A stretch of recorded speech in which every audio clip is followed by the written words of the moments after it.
We are that close, but we're also that far away. Unless we get a body, we're going to struggle. Opening my contacts book for the first time to reveal the secrets of what it really takes to be a murder detective. Normally, if you don't do things properly in that time scale, or you miss something, you'll never retrieve it. On the front line, exposing how we solve the most heinous of crimes. To do that to a young lady, that just goes to show how people can be taken in by evil. Welcome to Secrets of a Murder Detective.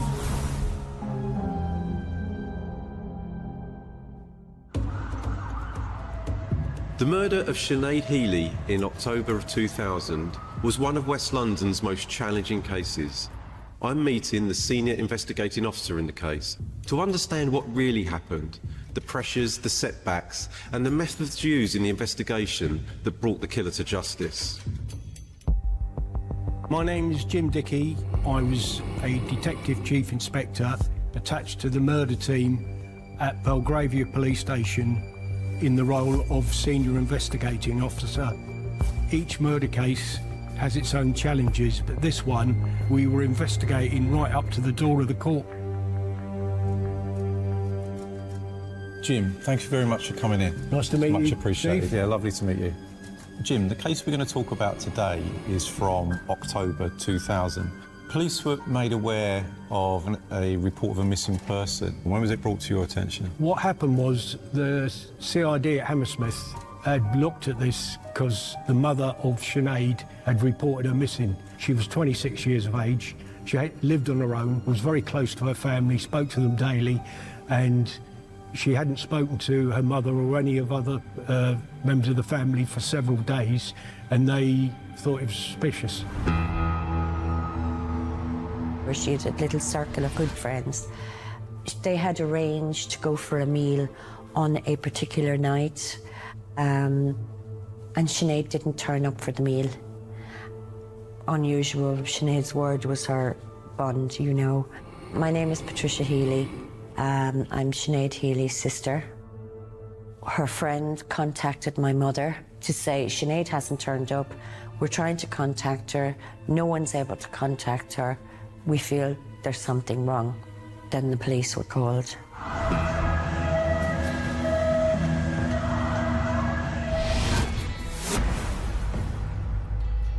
Hammersmith CID asked me to look at the missing person case to see whether I thought it was a missing person.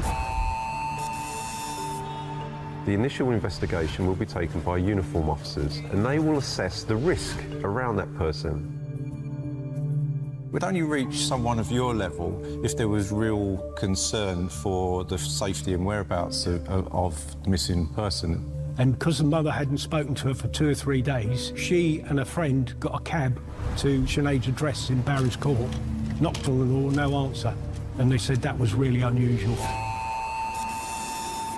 On the face of it, Sinead wasn't a vulnerable person. She was over 18. She lived on her own. I wouldn't say there was any suspicions that, you know, she'd been abducted or anything like that. It's just, it was out of character. What were your initial thoughts? What were your initial feelings? Well, you go through a mental checklist. Is, you know, who last spoke to her? When was she last seen? Is her mobile phone switched on? Have you spoken to her on the phone? On the basis of what I'd been told, I sent a team down to a home address.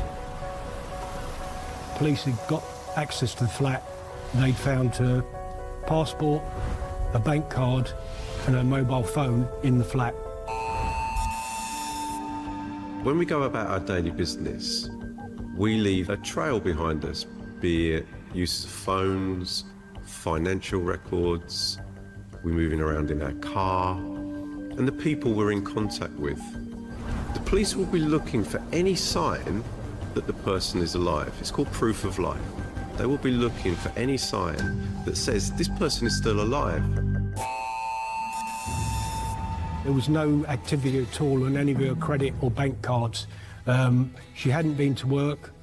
hadn't spoken to members of her family, completely out of character. So essentially, Jim, what you're doing in your mind is it's almost like a checklist and you're looking for proof of life. Yes. At a very early stage, we ruled out that she'd gone to hospital because that's one of the first things you do with a missing person. And she hadn't been taken into hospital. After a conversation with the family, they discovered that the bed linen and duvet was missing and that her dressing gown was missing.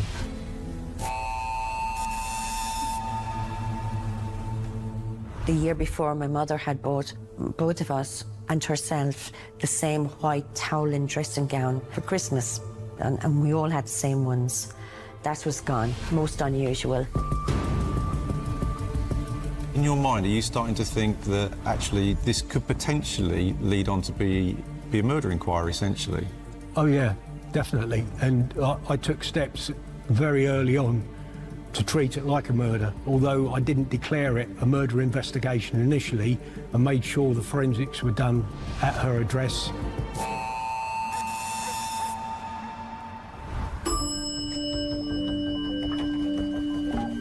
I directed that the flat was fully forensicated because it's very, very important that within the golden hour, and the golden hour being the initial few hours of any murder investigation. Normally, if you don't do things properly in that timescale, or you miss something, you'll never retrieve it. What did they find? They found a blood smearing, fingerprint on the door frame. If you've got a fingerprint in blood, that's quite a good bit of evidence, isn't it? Because It is, yeah. you're almost you can't normally time fingerprints because a fingerprint could have been put there any time. But a fingerprint in blood suggests that that was made after someone's bled. Absolutely, yeah. So you knew, Yeah. having submitted it to Scotland Yard for them to check it Yeah. against the fingerprint database, Yeah. you're going to have to wait a little while for that result to come back. Absolutely, and I drew the conclusion that someone had been assaulted or been subject of a violent attack. I needed a formal report from a blood splatter expert to say what their interpretation of those marks were and whose blood it was. So if someone's been attacked, the blood will spatter out from that wound, or it might have come from a weapon. My name is Sarah Thurkle, and at the time of this incident, I was a crime scene manager and coordinator in Thames Valley Police.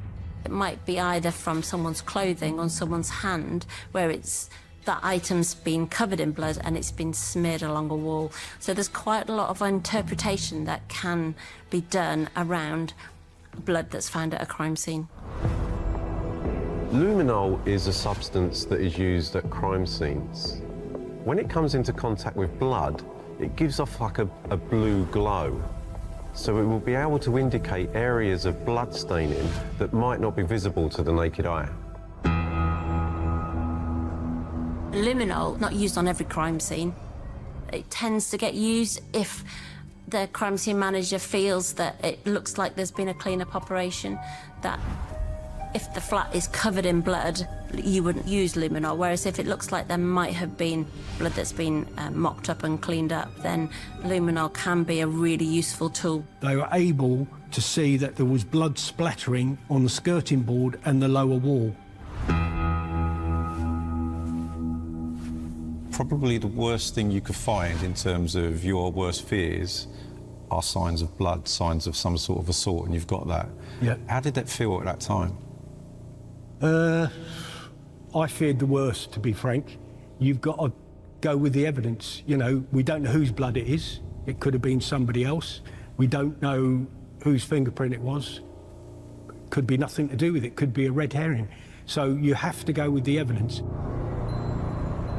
When CSIs attend a crime scene where they think there's a missing person, it's really important to be able to potentially take what we call ante-mortem samples. So take DNA samples away so that if a body turns up, then we potentially are able to identify that person from DNA.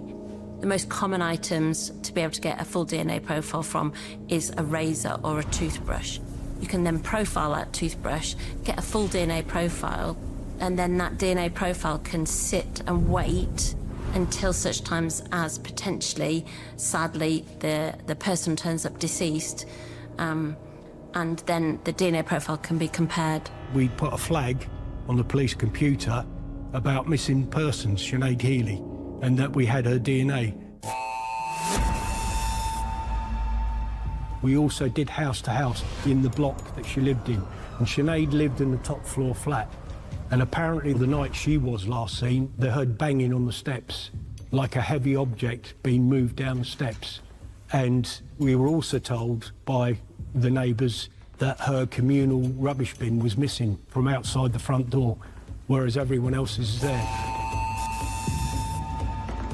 So there's two other bits of what I call very good circumstantial evidence.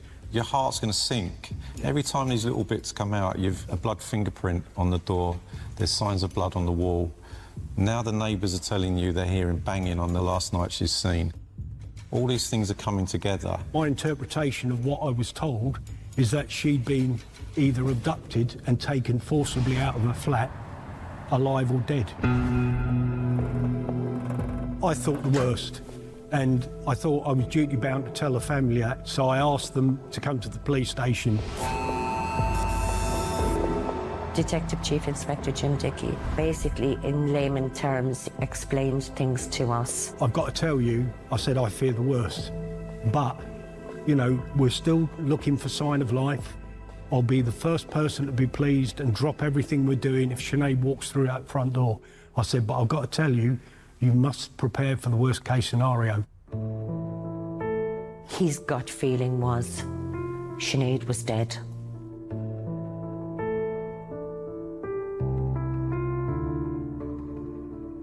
I looked Jim Dickey in the eye and said, nobody, I'm telling you here now, nobody would kill Sinead.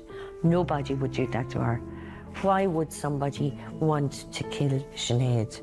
We'll continue investigating and looking at opportunities, A, to find Sinead alive, or B, if she has been abducted and murdered, we'll try and find her body and we'll give you some closure. We will give you, if you like, some sense of what's happened, because at the time they were distraught. Just shock. You fall apart. Absolutely fall. It's disbelief. This happens to other people. You get the newspaper in the morning and you read it. It doesn't happen to us. Disbelief, shock, horror.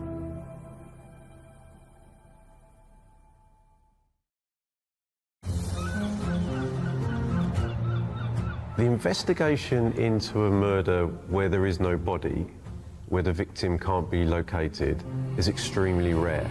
In the vast majority of cases, police will have a body.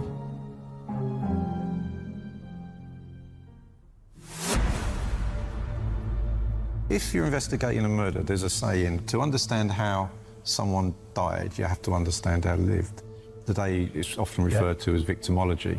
And that would have been a really important strand to your investigation, wouldn't it? What did you find out from looking into Sinead's life? She was originally from Ireland, from County Tipperary, and very vivacious, fun-loving young girl. That's basically the profile, or the victimology, if you like, of who she was. We grew up in Feathered, but Sinead was only a very young girl when we moved to England. That's one of us sitting on my mother's settee in Fulham. There's Sinead stuck in the middle and we're holding hands. What you give to be able to do that now? Full of life, full of energy, beautiful, very kind, soft-hearted. She worked hard. She was everything you would expect a young lady of her age to be. She was a 26-year-old, close to her extended family. She worked as a minicab controller. So there was nothing within her life, per se, that would suggest why she would disappear? No. And it was out of character? Totally out of character. In a murder investigation, detectives are going to get a lot of information from CCTV which will need to be laid out in a way where it all makes sense. By placing events in chronological order, they can suddenly start to make more sense. She'd been seen the night before her disappearance in a pub with a friend of hers in Lily Road in Fulham, that they then walked back, which was covered by CCTV, the two of them together, and that they got a taxi to her home address, which was in Barons Court, West London. CID at Hammersmith identified the man as Kenny Lynch. For all intents and purposes after that, disappeared off the face of the earth. Kenny Lynch came into Sinead's life when she was 16 years old. She applied for a job in a shop in Fulham Palace Road, and the interview was with Kenny Lynch. And she came out and she was happy and she said she got the job. That's how she got to know Kenny Lynch. And then over time they became friends. He was a very likeable guy, friendly, chatty. They were friends. I think they were going out together at some point. They were boyfriend, girlfriend. He was a possible suspect because he was the last person to have seen her alive, so that we were aware of. So you now need to know all you can about Kenny Lynch. What did you find out about him? He had a bit of a criminal background. We also found out from doing lifestyle around Kenny Lynch that he was a serving prisoner at Aylesbury Prison in Buckinghamshire, and that he was on weekend release. So at the time he met Sinead in the pub and was seen on CTV, for all intents and purposes he was a serving prisoner, but was allowed away from the prison to come back home, and we knew he lived behind Fulham Palace Road, so very close to where they were last seen together. So we made a decision that he should be interviewed at the earliest opportunity so he could give his version of events. What decision did you make around what he should have been arrested for? He should be arrested as a suspect for murder, and the rationale behind that is all the circumstantial evidence around the flat. He was the last person seen alive. So we had all those facts. So we decided that we needed to interview Kenny Lynch to nail him to a story, and we did that. We arrested him.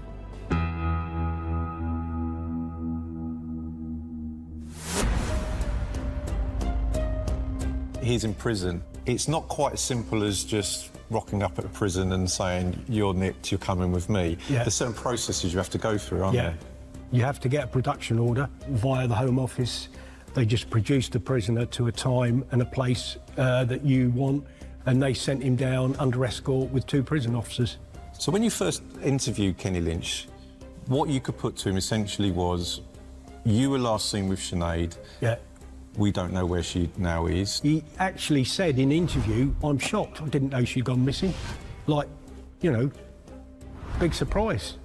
I'm concerned for her safety. He came across as quite confident, knew what he was saying, and he's saying, well, I didn't know she'd gone missing. He said he's a very good friend of hers. He often used to go to her flat. They were friends, she worked for him. Yes, they did have a relationship many years ago, but don't have any more. He gave an account. He said, yes, it's me in the CCTV. I was in Fulham Palace Road, Sinead, that night. He said, yes, it's me drinking with her in the Salisbury pub. He said, yes, he'd been dropped off by the minicab, went to her address for a cup of tea, and that she took a phone call, and because she was taking the phone call, he said goodnight and left because he had to go back to the prison the following morning and had an early start. So that's important because that is now good evidence. We can put him at the scene. So it's not just circumstantial now. We've got him admitting he's agreeing it's him. We've got it corroborated. So that's important evidence. That's in the bank. Even when Jim Dickey made the suggestion, we said it couldn't be possible. He kind of more protection-aid than hurt her. My father and mother, my father was saying, go away, go, like it was just shock, you know. We made some inquiries of the prison staff, and the prison officers that saw him back in, when he came back to the prison after that weekend away, when Sinead went missing, noted that he had wounds on his hands, which could have been consistent with what I call defence wounds. Now, they noted that on his record, so we had that evidence now as well. And as you can see, the circumstantial evidence is building up, but we still didn't have enough to make a case against Kenny Lynch because we didn't have a body. We didn't know she was dead. So all these little bits are starting to build up a picture that the worst case scenario is almost the most likely scenario. Absolutely. What we were doing in the background is gaining intelligence, and we had some phone work done around Sinead's mobile phone and Kenny Lynch's mobile phone. Digital forensics form a huge part of a major crime investigation. Phones are especially important because not only are you potentially able to find out who someone's called or text or who they've had contact with, but you're also now able to locate mobile phones and where they've been, what masts have they pinged off. So you're potentially able to identify exact routes that a mobile phone has been taken. Back in 2001, they were more analog phones rather than digital phones. What I got the phone analyst to do, I got him to look at Sinead's phone, and no surprises there. Sinead did take a phone call, as he had said in his interview, Lynch's interview, that she took a phone call, and he said he'd left the flat, when in fact we didn't think he did. But she took a phone call at roughly the time that he said, and after that phone call, the phone went dead. It was never used again. Kenny Lynch's mobile phone was particularly difficult to track because it appeared to jump between different sides of the Thames River running through the centre of London, which to my mind suggests that it was probably pinging off different masts. Hence, that would potentially have given him quite a good alibi when he was arrested, because he could say, well, he wasn't in the location, and actually the police couldn't confirm or deny what location he was in because of the fact that his mobile phone was really difficult to track. Also, interestingly, late that night, Lynch had turned off his phone, and his phone was off until he got back to the prison the next morning. And his then girlfriend had tried to ring him over 20 times. And we needed an explanation for that, why he'd turned the phone off and why his girlfriend was trying to contact him right through the night. Back in 2001, if Kenny Lynch was to turn his phone off, which it appears that he did, then it's impossible to track where that phone has gone or where he's gone. Nowadays, with more modern technology, there's potential to still be able to track somebody. Kenny Lynch is not a normal person. He ran a phone shop. He knows what mobile phones do and what they can't do. So he was aware of the technology around it, and we knew that. And what evidence they could show. Absolutely, yeah. It was quite frustrating. I told the family that we're exploring all opportunities, all options are open, and, you know, we just thank you for your support, and as soon as we have any news, I'll let you know. It was almost a waiting game for you, wasn't it? That's exactly what, and that's exactly what it became, a waiting game. And at one stage, we had a meeting in the office, and I said to them, you know what, Kenny Lynch could walk away from this. We're that close, but we're also that far away. I said, unless we get a body, we're going to struggle to put it together. I mean, we all suspected it was him. We had masses of circumstantial evidence, and he puts himself at the scene on the night, but we didn't even know she was dead.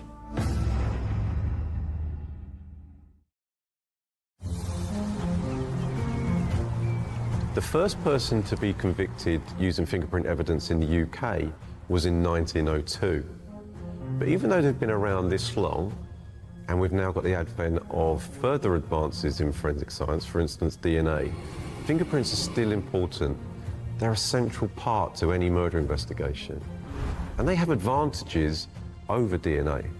For instance, a person's fingerprint is unique to them, whereas DNA is different. For instance, twins, identical twins, all share the same DNA profile.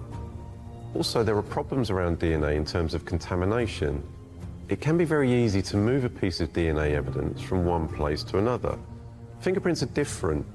If a fingerprint is on a surface, it means the owner of that fingerprint has touched that surface.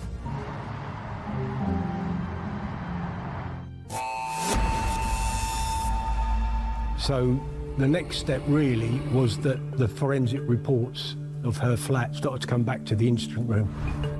So you're bound to find quite a lot of fingerprint evidence and DNA evidence from the person that lives there. In this case, they were able to find a partial fingerprint that matched Sinead Healy's ex-boyfriend, Kenny. One of the best pieces of evidence you're going to get at a crime scene is a fingerprint in blood. Yeah. You had a fingerprint in blood, but it wasn't enough of the finger to evidentially say it was Kenny Lynch. Yeah. But there was enough to say it was likely to be Kenny Lynch, but somebody couldn't go into court and say it was. Is that right? Exactly, that's spot on, yeah. Right. So the fact his fingerprint is in Sinead's blood indicates that he was there in that flat after Sinead had bled.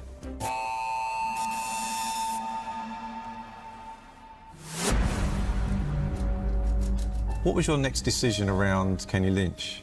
I thought it was time to re-interview him again and put the forensics to him to see if he had an explanation.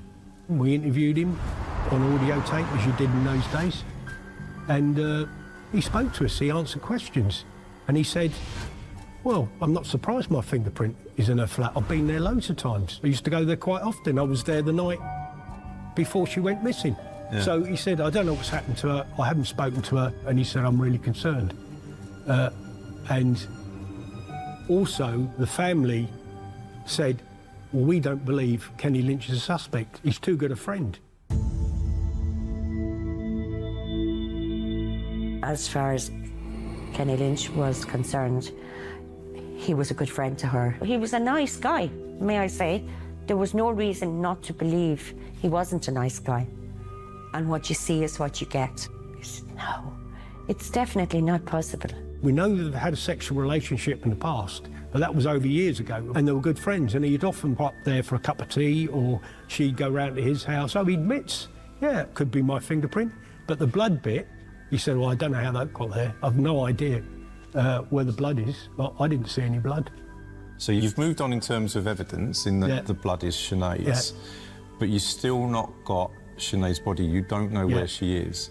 So you still can't yet go to the Crown Prosecution Service and ask for a charge of murder. Still didn't have enough.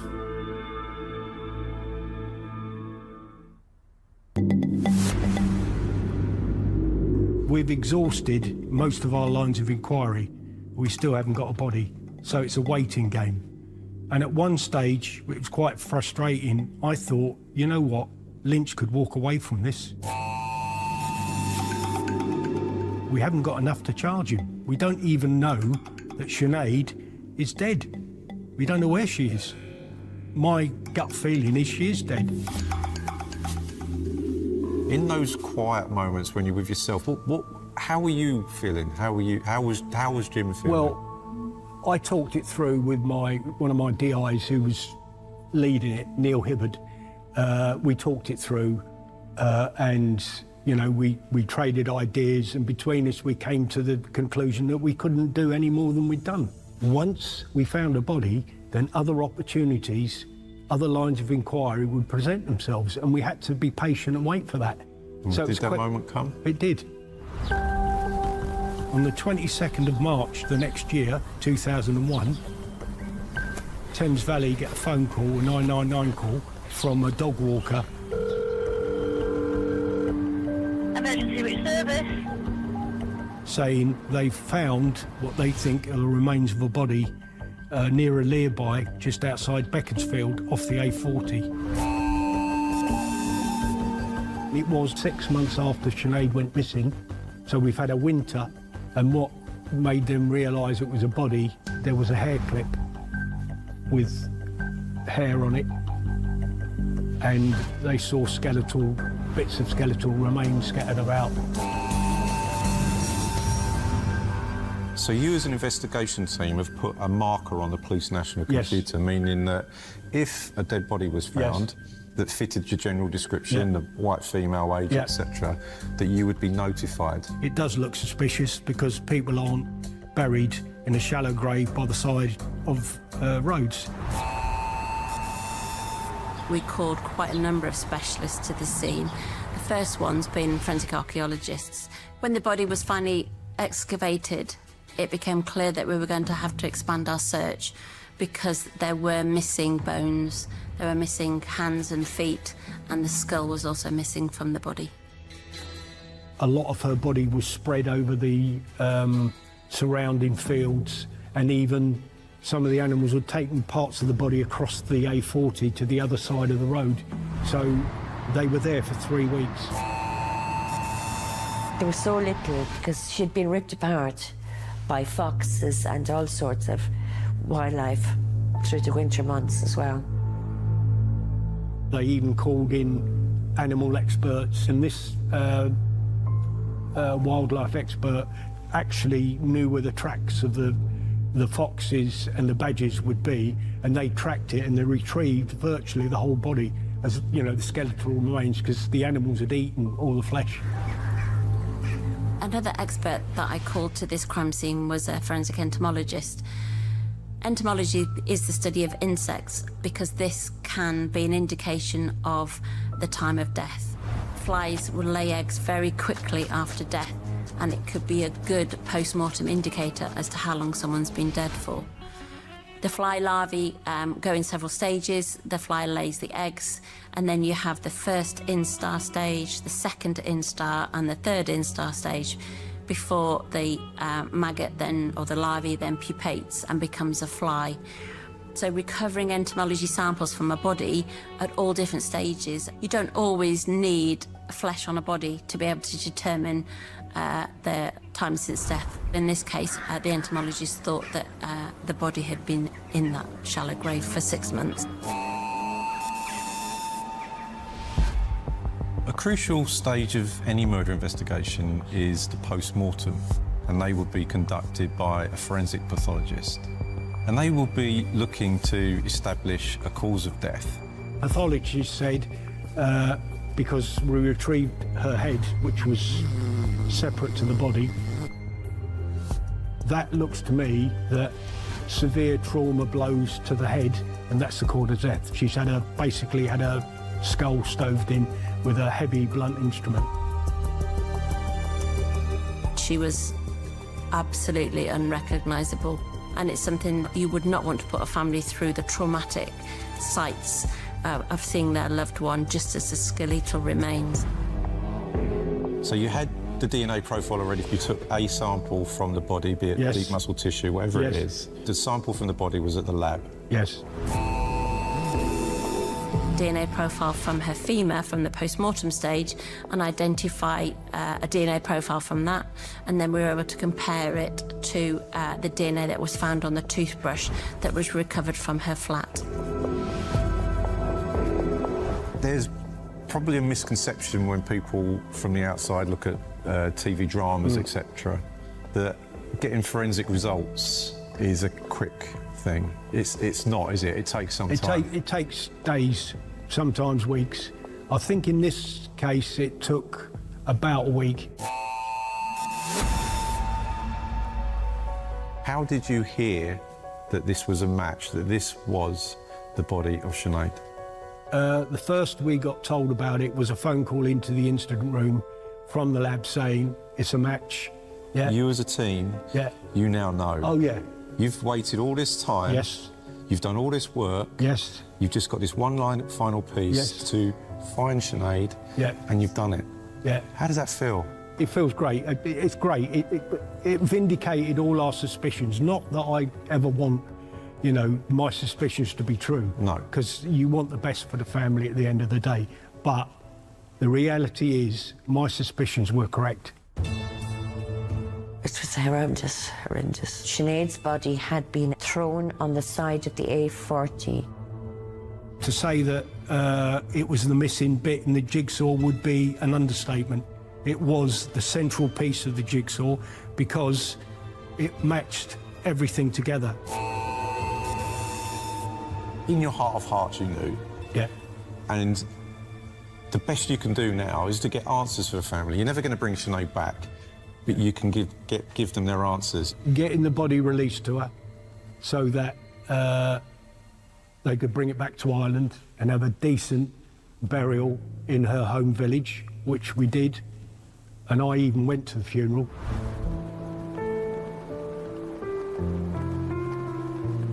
Jim Dickey came to the funeral along with a few more police officers. Jim Dickey approached the priest and he said, "We've done our job.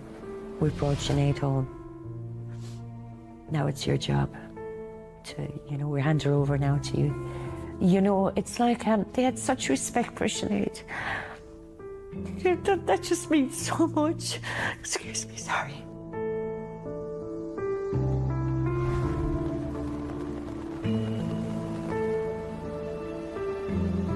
You know, when you see somebody who's done such wrong to her, thank God she was found, what was left of her. Yeah, they had great respect for her. Being able to bury the body and getting justice for Sinead. Those are the two things you wanted to give to this family. Yes. The next step is to get him. Yes.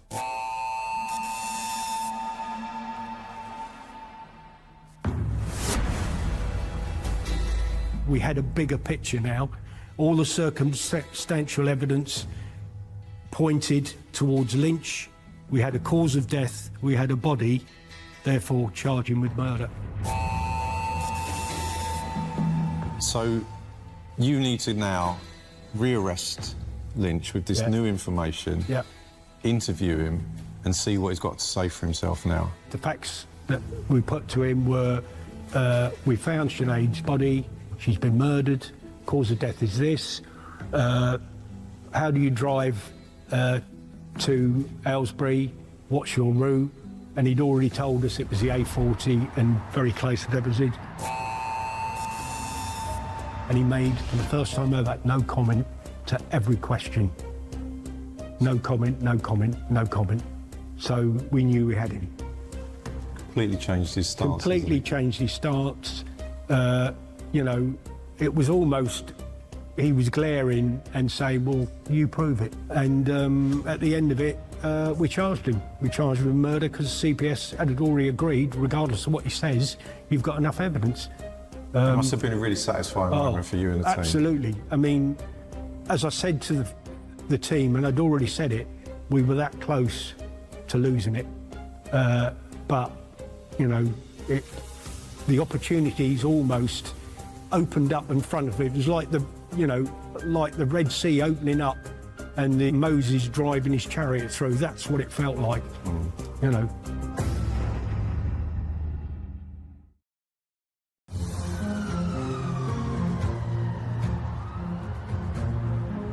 When police investigate a murder, they don't actually have to prove somebody's motive when they go to court, but understanding why someone chose to take another person's life is important, none more so than for a jury. It makes it much easier to make that decision if you can understand why someone committed that murder.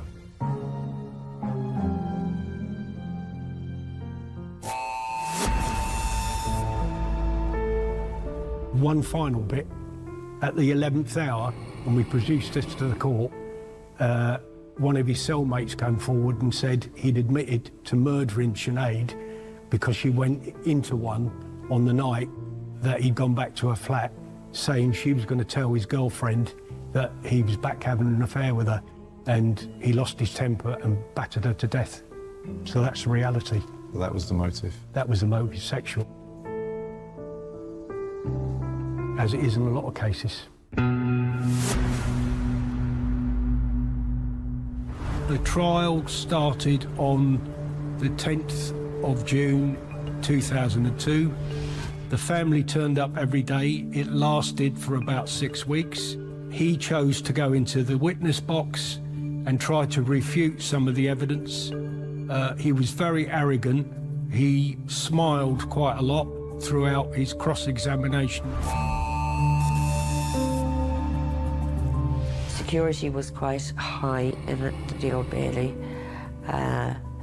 Kenny Lynch, he actually looked himself like a solicitor. You know, we were barely holding on to reality, but he had his act together. He was completely composed. He would smirk at us. Anybody he thought he could get eye contact with, he was smirking. One of the court reporters at the Bailey who actually covered it, he said the prosecution, QC, had him on toast. It was clear that he was lying. It was clear that, you know, he was very arrogant, very full of himself. It was almost like, well, if I did it, prove it. You've seen those games that he's playing, Yeah. the defence case being put. You're an experienced police officer, Jim. Even if your case is as strong as it could be, you know you can never take it for granted, can you? We have to prove anything. He has to prove nothing. It's beyond reasonable doubt. There's no halfway house. You either prove it or you don't prove it, and he has to prove nothing. My hypothesis was that Sinead had been wrapped in a bedsheet and duvet, placed in the rubbish bin, and then taken down the stairs one step at a time, hence the banging, by Kenneth Lynch, who's quite a strong man. So he had access to a motor vehicle, which we knew he owned, that he took the body into the car and then drove it away. He put her into the boot of his car, in the bin, and he dumped her on the side of the A40, naked, thrown away like an old pair of shoes.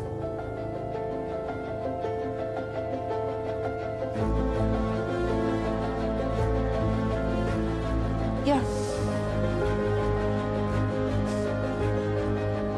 Just had no respect for her.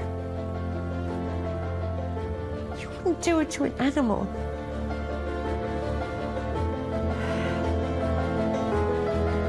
You've convinced the Crown Prosecution Service there's enough evidence against him for murder, but the next step is to convince 12 people at the Old Bailey, Absolutely. isn't it?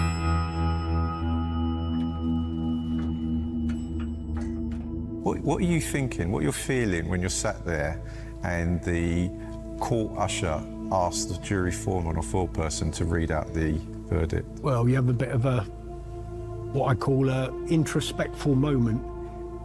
You think, I don't really want to look at the jury. Hopefully they're going to say the right thing.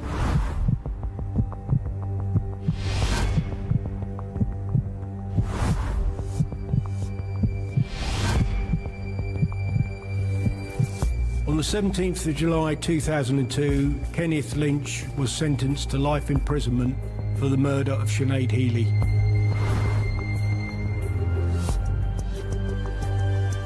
When he was found guilty, he just turned to the jury, smiled at the family and went down the steps at the Old Bailey. And it wasn't a surprise to him, they got found guilty. It's a miracle. If Sinead had any part in it, it must have been her willing us to find out what he done to her and where he dumped her. The only thing is, she couldn't tell us why. Sorry. Excuse me. Yeah.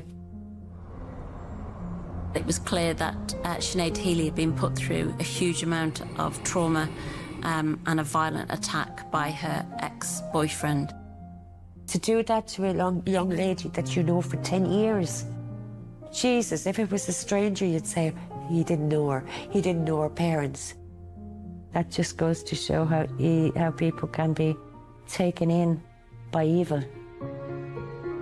It compounds the effect, you know, that it has on my whole family, our whole family, not just me and my brother and my parents. The loss of Sinead cannot be described. You know, my daughter now, she never had the pleasure of knowing her only auntie. That's sad. Yeah, that's really sad. It breaks my heart, that part. Your team had the absolute will not only to find Sinead, but to bring, if she had come to harm, a killer to justice. And that's the least you can do. We're not God, we couldn't bring her back, but we can give the family some closure, and that's, I think, what we did. It was satisfying in a very humble way that you could see they valued that, and I'm glad they did. And I say thank you to my own team and to the family for supporting the investigation, because it was hard, it was complex, but we got there in the end. Eventually what you did was you gave her dignity at the end of life, because there was nothing dignified about being in a shallow grave. Absolutely not. Being eaten by animals. No, not at all.